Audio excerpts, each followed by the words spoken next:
దేవుడా వారి దేవుడా వారి దేవుడా వారి దేవుడా వారి దేవుడా వారి దేవుడా వారి దేవుడా ఏ లైఫ్ జోడు మధ్యలా వారి దేవుడా అదిరింది అన్ని వైపులా వారి దేవుడా ఓ మై గాడ్ ఏంటి నువ్వు ఇలా వారి దేవుడా చూస్తావు నన్ను ఇలా వారి దేవుడా జరా దిల్ సే ఇనుకో నా గోలా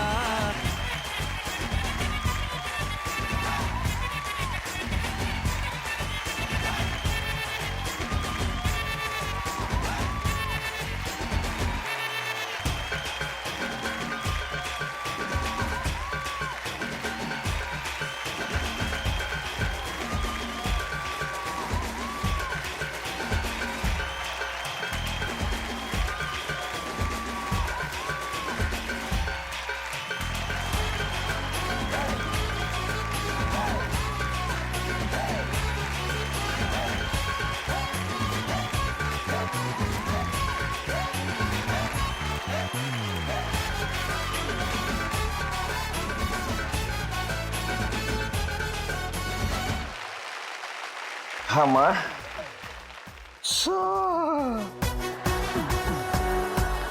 వీళ్ళు ఆడితే నేను అలిసిపోయాను ఏంటో వీళ్ళు ఏం పోయి తక్క కొట్టుకుంటూ వెళ్ళారు.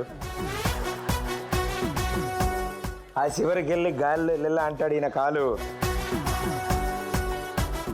ఓకే, సో మీరిద్దరు సూపర్గా ఆడారు. అండ్ 16 కాదు, మీరు 32 బాటిల్ కొట్టారు. మీరు ఉన్న 16 పడేసి మేము మళ్ళీ నుంచి పెడితే అవి కూడా పడేశారు. Well done, super. ఈ ఆట వల్ల మనం 15,000 రూపాయలు సాధించాం. లక్ష్మీదేవి తలుపు తట్టింది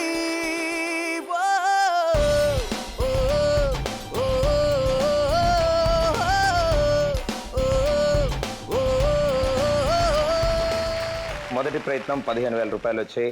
ఆవిడకి ఏదైతే వ్యాపారం పెడదాం అనుకుంటున్నారో అది చాలా ముఖ్యమైనది. ఆవిడకి జీవనోపాధి అండ్ ఆవిడ సొంతంగా పెట్టుకునే వ్యాపారం. దానికి ఆమెతో పాటే మీరిద్దరు వచ్చారు. అంటే మీరు ఎక్కడ ఉంటారు? వాళ్ళకి చుట్టాలు అవుతారా లేకపోతే దగ్గరే ఉంటారు? పక్కన ఉంటాం సార్. ఇంటి పక్కన ఉంటాం. ఓకే, వరుసగా సిస్టర్ అవుద్దాం అమ్మ. ఓకే, అంటే కష్టపడే దత్తం అమ్మాయిది. ఎక్కువ శక్తి, గొప్ప వరం ఇచ్చాడు దేవుడు. ఎంతో ఓపికతో పని చేసుకుంటూ ఆయనకు కూడా పోషించుకుంటూ ఉండేది. అందులో ఈమెకి 2 ఆపరేషన్లు చేసి పిల్లల్ని తీశారు. 2 పెద్ద ఆపరేషన్లు చేశారు. దానివల్ల ఇంకా పనికి వెళ్ళకపోవడం, ఊళ్ళో కూడా పెద్ద పనులు ఉండవు సార్. వెళ్తే 30 కిలోమీటర్లు వెళ్ళాలి. ఊళ్ళో పని ఉంటే పాపని పక్కన పెట్టి ఏం పని చేస్తూ ఉండేదండి. సో మీ కష్టపడే తత్వం ఉంది ఆమె దగ్గర. ఆ హెల్ప్ మీరు చేస్తే ఆమెకు మంచి లైఫ్ ఇచ్చినట్టుంటుంది సార్. మీరు పక్కింట్లో ఉంటారు, ఆవిడ కష్టం ఏంటో మీకు తెలుసు. అందుకే మీరు దగ్గరుండి ఆవిడ ఇక్కడ దాకా తీసుకొచ్చారు మీరు. అదే సార్, చాలా thanks. Super, claps come on.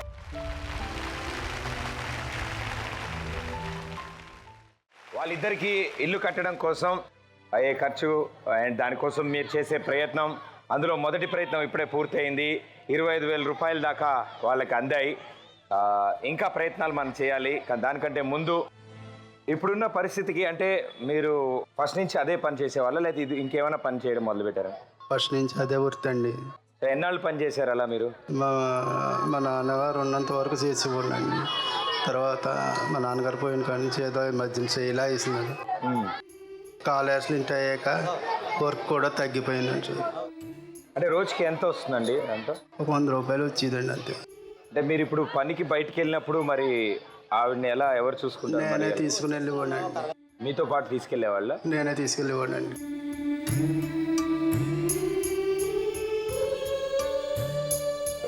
ఆయన మీ తమ్ముడు అవుతారా? మా తమ్ముడు అండి. మాది చంద్రవరం గ్రామం అండి. ఓకే, మా బ్రదర్ అండి ఈయన. దగ్గరలోనే ఉంటారా మీరు? మొన్నటి వరకు కూడా ఇంటి పక్కనే ఉండేటట్టు అండి. ఓకే. నాకు ఏంటంటే ఒక చిన్న బాబు అండి. ఆ అబ్బాయిని చదివించుకోవడానికి కోసం నేను చేగళ్ళు మొన్న మా అక్కగారు ఎక్స్పర్ట్ అయ్యారండి. ఆవిడ వాళ్ళ పిల్లలు కొంచెం బాగోగులు చూడడానికి అని చెప్పేసి మా మిస్సెస్ నేను కూడా అక్కడ చదివిస్తున్నానండి. అయితే నేను మంత్లీ వచ్చి చూసి వెళ్తూ ఉంటానండి. ఒక 3 మాసాల క్రితం ఈ గాలి దుమ్ము వచ్చి ఇల్లు పడిపోయిందండి. పడిపోయిన తర్వాత నేను అక్కడే ఉన్నాను, చాగల్లో ఉన్నానండి. నాకు ఫోన్ చేశారండి, ఇలా జరిగిందని చెప్పేసి అన్ఎక్స్పెక్టెడ్గా నైట్ వచ్చానండి. వచ్చిన తర్వాత మన్నటి పొద్దు ఒక 3 days 4 days మా ఇంట్లోనే పెట్టుకుని చూశానండి. అయితే ఏమంటే ఇంకా మా అబ్బాయి చదువు స్కూల్ పోతుందని చెప్పేసి అని నేను వైజాగ్లో వర్క్ చేసేటండి. ఇంక అప్పటి నుంచి కూడా నేను వైజాగ్లో ఉండడం వల్ల మా మిస్సెస్ ఒక్కతే ఉండలేక చగల్లో ఉంటుందండి. నా చిన్నప్పుడే నాకు 12 సంవత్సరాల వయసు అప్పుడు మా నాన్నగారికి చనిపోయారండి. అప్పటి నుంచి కూడా నేనే చూశానండి మా అన్నయ్యని. అయితే ఉపనయనం ఏంటి, మ్యారేజ్ ఏంటి, ఇవన్నీ కూడా నేనే చేశానండి. నా పెళ్లి కూడా నేనే చేసుకున్నానండి. మా అమ్మగారు కూడా 4 ఇయర్స్ అవుతుందండి ఎక్స్పైర్ అయ్యి. ఆవిడకి ఉన్నంత వరకు కూడా మా అమ్మగారిని కూడా నేనే చూశాను. అంటే వీళ్ళ పరిస్థితిని బట్టి వీళ్ళు ఏం చేయలేరు అని చెప్పేసి వాళ్ళకి భారం కాకూడదు అని చెప్పేసి నేనే చెందేటోనండి. ఇప్పుడు అంటే ఉండడానికి ఇల్లు గురించి అయితే మనం ప్రయత్నించవచ్చు సార్. అవును సార్. దాని తర్వాత అంటే ఇప్పుడు ఇల్లు గడవాలి. అవునండి. ఇల్లు దొరికిన తర్వాత తినడానికి తిండి దొరకాలి. అవునండి. సో ఆయన ఉన్న పరిస్థితుల్లో కానీ ఆయన వయసుకు కానీ వాళ్ళిద్దరి గురించి ఆలోచించి వాళ్ళకి అంటే ఏం పని చేయగలరు అంటే వడ్రం కాకుండా ఇంకేదైనా వృత్తి వ్యాపారం కానీ ఏమైనా చేసుకోగలరు ఆయన? వాళ్ళు ఉన్న పరిస్థితుల్లో పని చేసుకోలేడండి. మా అన్నయ్య చిన్నప్పటి నుంచి కూడా కొంచెం అమాయకత్వంగా ఉండి తన పని కూడా తను చేసుకోలేని పరిస్థితి అండి.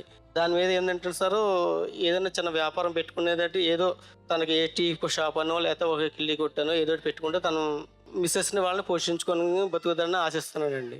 తప్పకుండా సార్, ఎందుకంటే ముందు ఉండడానికి ఒక గూడు కావాలి. అవునండి. సో మనం ఇప్పుడు ఆ ఇంటి పని మొదలు పెట్టాం. అవునండి. సో దానికి అయ్యే ఖర్చు మొత్తాన్ని ఈరోజు మనం ఈ షో ద్వారా మనం సంపాదిస్తాం, ప్రయత్నిస్తాం. Okay sir. దాని తర్వాత వాళ్ళకి ఉండడానికి గురించి చాలా మంది ఈ షో చూస్తున్నారు. అవునండి. చాలా మంది ముందుకు వస్తారు, ప్రయత్నిస్తారు. అండ్ దాంతో ఆయనకి చిన్న బడ్డీ కొట్ లాంటిదో చిన్న షాప్ ఏదైనా పెట్టుకోగలుగుతారు. ఆయన చేయగలిగింది, పని చేయగలిగే వ్యాపారం తప్పకుండా ట్రై చేయొచ్చు. అవునండి సార్. మీరందరూ ఇప్పటివరకు సపోర్ట్ చేస్తూ వచ్చారు. అవునండి. అండ్ అదే సపోర్ట్ ని అలాగే కంటిన్యూ చేయాలని మేము అందరం ఓకే అండి, తప్పకుండానండి. ఇటు వచ్చి మా అబ్బాయి చదువు నిమిత్తం వెళ్ళామో తప్పండి, లేకపోతే నేను మా అన్నయ్యనే వదిలేసి వెళ్ళి అంత తప్పదు సార్. అవునండి. తప్పదు. మీకు వీలు కుదిరినప్పుడల్లా తప్పకుండా చేస్తారని మాకు తెలుసు. Thanks sir. Thank you so much. Thanks sir.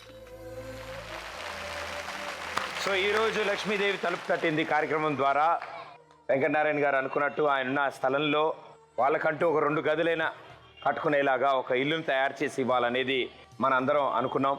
So దాంట్లో మొదటి ప్రయత్నం 25,000 రూపాయలు పూర్తయింది. ఇప్పుడు మరో ప్రయత్నం చేద్దాం. ఈసారి కిటికీలు, గుమ్మాలు ఇంకా మిగతా అవసరాల కోసం 2వ ప్రయత్నం చేద్దాం. సో ఆ 2వ ప్రయత్నం చేయడానికి ఎవరెవరు ముందుకు వస్తున్నారు?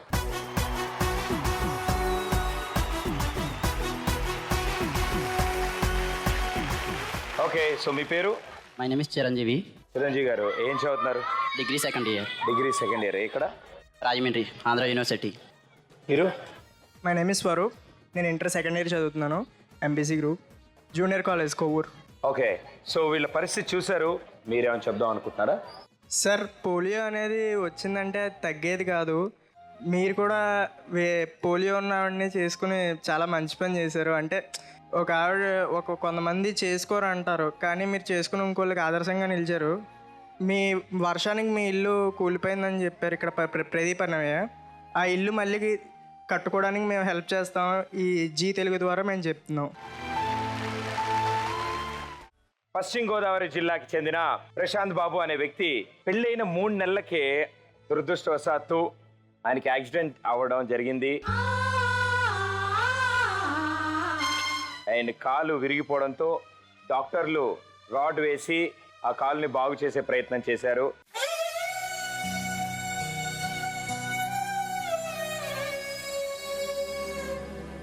రాడ్ పెట్టిన ఇంకా 3 సంవత్సరాలు అయిపోయింది ఆ రాడ్ పెట్టి. మెల్లమెల్లగా ఇప్పుడు ఆ కాలు డీలా పడిపోవడం జరుగుతోంది. ఆపరేషన్ చేయాలని చెప్పి 1,00,000 రూపాయల దాకా అవుతాయి అని అన్నారండి ముందు చేసిన డాక్టర్. ఆయన మళ్ళీ నడిచేలా చేయాలి అంటే మీ అందరి సహకారం కావాలి.